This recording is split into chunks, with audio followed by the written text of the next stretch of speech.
Halo netizen, kali ini kita ada Toyota Grand New Kijang Innova tipe V diesel.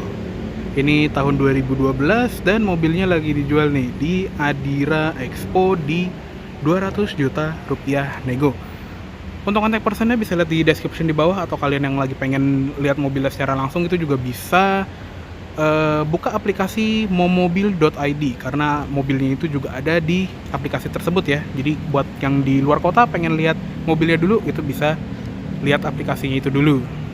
Oke, sekarang kita lihat ke interior dulu ya. Seperti biasa, untuk kuncinya juga seperti Toyota pada umumnya ya, di zaman-zaman ini dia modelnya tuh generik banget dan ada tombol lock dan unlock. Kita buka aja yuk. Nah, untuk di bagian dalam Innova itu juga khas ya, dia tuh untuk geng-geng generasi pertama, apalagi yang tipe-tipe atas ya, itu dia warna interiornya terang, beige, karena kan mobil keluarga gitu ya. Untuk di sini, ini kayaknya udah dikasih sarung jok ya, dan ini mungkin bonusan dealer. Untuk pengaturan dari tipe G sama yang tipe V ini dia sudah ada head adjusternya nih, walaupun dia masih model putar, dan ada buat recline sama sliding maju mundurnya. Oke, yuk langsung kita masuk aja dan kita starter ya. Ini suaranya khas banget nih. Haha, suara yang sering didengar setiap pagi ya. Semua komplek kayaknya udah pada familiar dengan suara seperti ini. Oke, yuk langsung kita tutup dulu. Oke, sekarang kita bahas setirnya dulu ya. Nah, untuk yang tipe V, dia itu spesialnya udah dilapis kulit ya. Cuma di unit ini tuh udah di retrim ulang, jadi ini lebih tebel dan lebih nyaman juga sih. Andai kan standarnya udah begini, kayaknya lebih bagus nih. Dan untuk pengaturannya, Innova generasi pertama ini emang cuma tilt aja ya, belum bisa teleskopik, tapi nggak apa-apa. Dan karena ini yang tipe V, dia sudah ada SRS airbag di setir sama di dashboard ya, dan ada klakson juga. Untuk di sebelah kiri dia ada tombol pengaturan audio di sini buat volume, ganti track, ganti mode, dan di sebelah kanan ada tombol display untuk ganti-ganti display MID. Cuma emang di penyakitnya setir yang ada ornamen plastiknya gini, kalau sering dipegang tuh jadi botak nih, makanya ini jadi hitam-hitam gini ya. Bisa direparasi sih gampang, atau ganti panelnya itu juga banyak yang dijual. Tapi ya emang sih secara estetika kalau lagi kayak gini itu kurang bagus, tapi ya udahlah, minor gitu ya, nggak mengurangi kefungsiannya gitu, karena tombolnya masih oke. Dan untuk yang tipe V juga di atasnya ini ada wood panelnya, tapi yang lama itu juga sampai yang baru sih, bahkan dia tuh modelnya tuh agak glossy ya, jadi modelnya tuh mengkilap gitu ya, nggak kayak Fortuner yang sekarang gitu ya, yang VRZ itu kan dia kayunya ngedoff, jadi lebih kelihatan kayu asli gitu loh. Tapi di sini belum. Di belakang setir ini juga ada tuas untuk lampu, switch fog lamp. Yang sebelah kiri juga ada tuas wipernya, dan untuk tipe V dia ada intermittent timernya nih, sama pengaturan wiper belakang. Untuk instrument clusternya yang tipe V juga udah ada speedometer Optitron ya, jadi pas dimatiin itu dia full black rata gitu ya, dan kalau dinyalain dia baru nyala si speedometernya. Cuma emang penyakitnya dari Innova yang tipe V, dari yang tahun 2005 pun itu juga suka mati gitu. Jadi kadang kalau udah umur, si Optitron displaynya ini langsung mati dan bener-bener blank gitu. Jadi nggak ada telltale warningnya gitu. Paling kalau di unit ini sih tadi udah mulai agak kedip-kedip gitu, tapi bisa dibenerin. Dan banyak juga yang udah bisa benerin, kayak di Modify SBY itu juga bisa benerin reparasi gini dan sehari kelar gitu ya. Dan karena ini yang diesel, dia tachometer cuma sampai 4500 rpm. Di tengahnya ada speedometer, dan di sebelah kanan ada temperatur dan fuel gauge. Di bagian bawah sini ada display odometernya yang juga masih lumayan rendah ya untuk sebuah Kijang.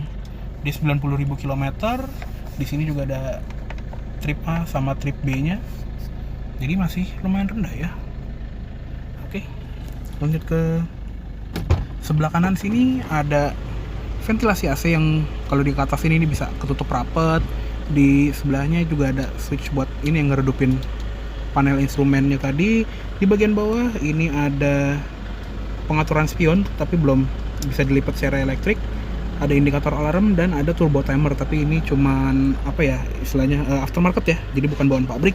Di bagian bawahnya ada tuas pembuka kap dan tuas pembuka tangki. Untuk di pedalnya juga masih model gantung, dan walaupun dia manual, enaknya ini tetap ada footrestnya ya di sebelah kiri, nggak kayak Avanza yang cuma maticnya doang yang ada.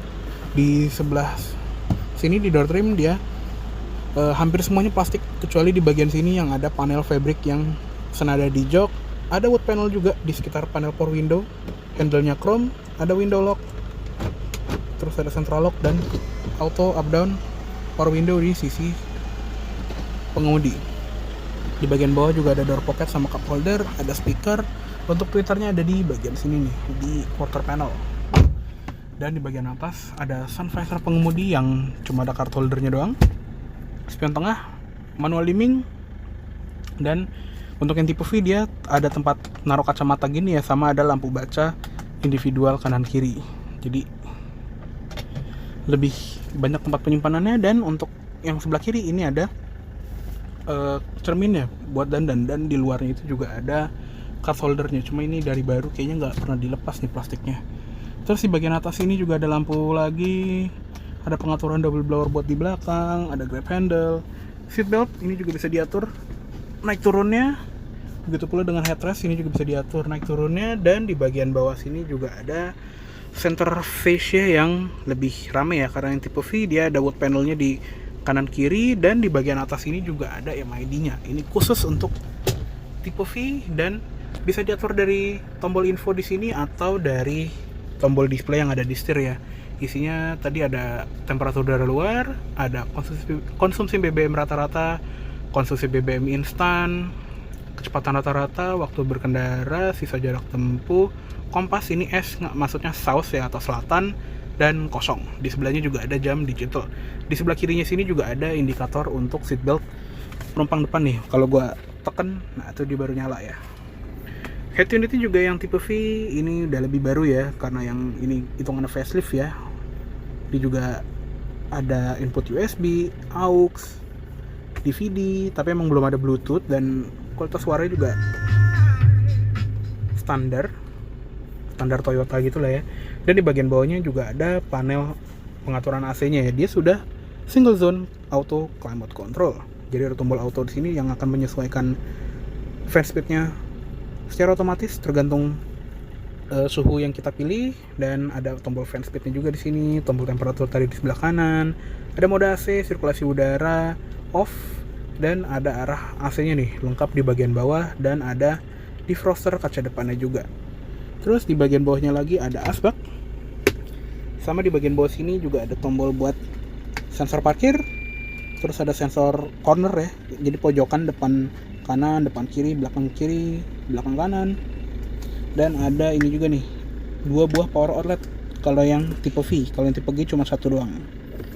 Dan yang sebelah kanan itu juga ada lighter buat rokok ya. Untuk transmisinya dia juga ada 2 jenis ya. Yang ini kebetulan yang manual, dia 5 percepatan. Untuk yang otomatisnya dia gated, dia ada di bagian bawah sini. Dia 4 speed torque converter. Di belakangnya ada parking brake, ada tempat penyimpanan, ada 1 buah cup holder, dan di bawah sini juga ada tempat penyimpanan lagi nih. Center console juga masih plastik. Dan khasnya Innova juga dia ada 2 buah glove box, yang atas dan yang bawah. Ada P3K-nya juga. Sama di bagian situ juga ada tonjolan buat cover airbag-nya ya. Oke, cukup segitu aja untuk di bagian kabin depan dari si Innova yang tipe V ini. Untuk kabin belakang, karena gue udah pernah bahas di video reviewnya Innova Grand New yang tipe G, dan bedanya juga dikit ya, jadinya kita nggak perlu bahas lagi ya. Buat kalian yang pengen lihat kabin belakangnya seperti apa, bisa lihat review gue tentang Grand New Innova tipe G yang ada di link description di bawah. Oke, jadi cukup segitu aja untuk di bagian interiornya. Kita matiin lampunya dulu dan kita lanjut ke eksterior. Oke, sekarang kita lihat ke ruang mesinnya dulu ya. Nah, untuk di unit ini dia menggunakan mesin 2500 cc 4 silinder dengan turbo diesel. Kodenya 2KD FTV, dan ini udah terkenal banget ya di kalangan pengguna Innova, Fortuner, Hilux, karena ini mesin nggak mati-mati, bandel banget, di tuning juga masih reliable.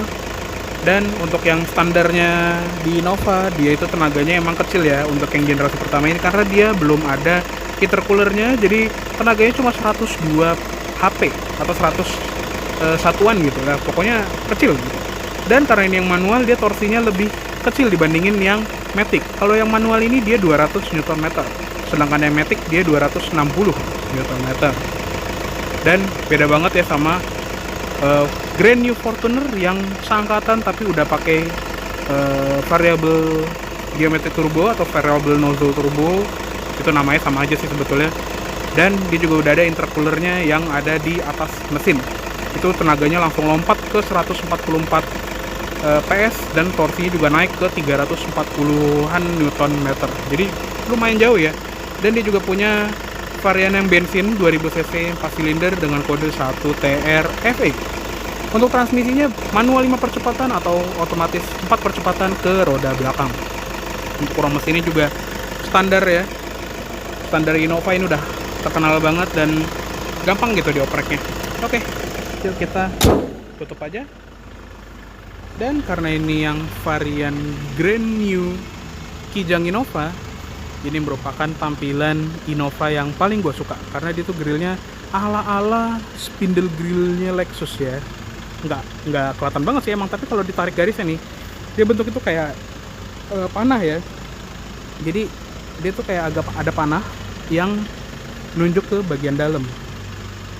Pas gitu, gue suka banget sama Innova yang tampilan ini. Beda setelah facelift yang di 2013 yang namanya itu Galen Grill, yang grillnya tuh ngejeblay ke bawah sampai hitungannya diadopsi sampai Innova Reborn yang sekarang itu juga gede grillnya.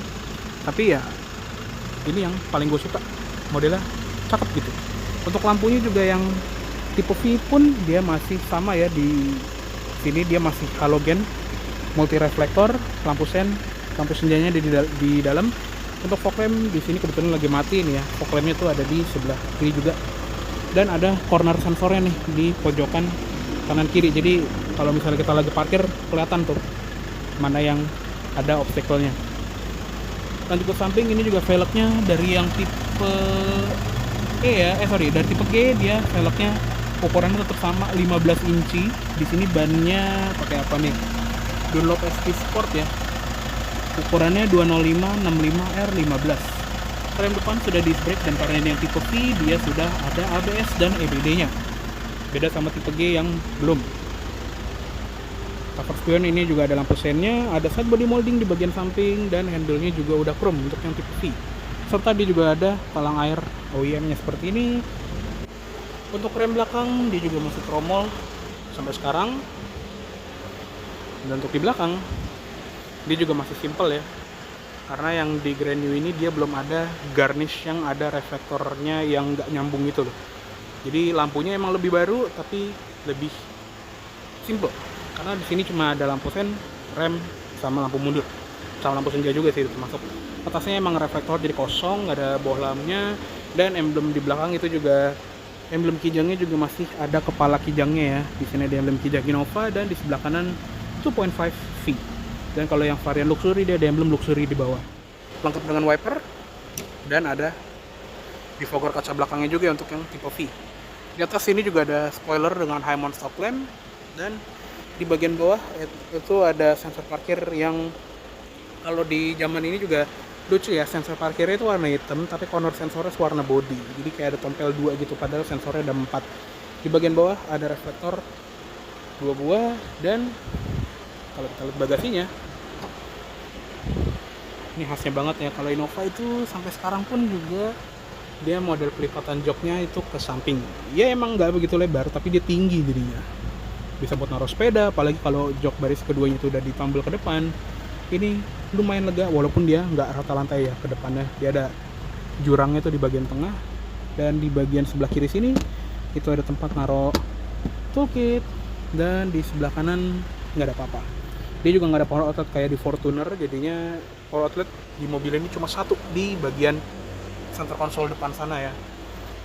Dan dia juga model pengikatnya itu belum kayak Innova Reborn yang ada hooknya secara khusus, dia masih nyantel di grab handle-nya.